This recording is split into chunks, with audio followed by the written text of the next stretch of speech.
Paklausykite Evangelijos pagal Joną, kurią medituosime visą savaitę. Artėjant Žydų Velykoms Jėzus nukeliavo į Jeruzalę.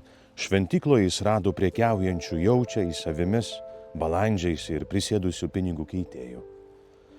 Susukęs iš virvučių rimbą jis išvijo visus juos iš šventyklos, išvarė vis ir jaučius, išbarstė keitėjų pinigus, išvartė jų stalus. Karvelių pardavėjams jis pasakė: pasiimkite savo paukščius ir iš mano tėvų namų, nedarykite prekybos namų.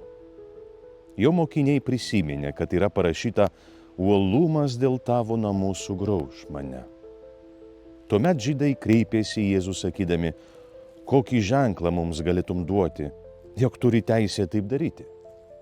Jėzus atsakė: sugriaukite šitą šventyklą, o aš per 3 dienas ją atstatysiu. Tada žydai sakė: 46 metus šventyklą statė, o tu atstatysi ją per 3 dienas? Betgi jis kalbėjo apie savo kūno šventyklą. Tik paskui jam prisikėlus iš numirusių, mokiniai prisiminė jį apie tai kalbėjus. Jie įtikėjo raštu ir Jėzaus pasakytais žodžiais. Tai viešpaties žodis.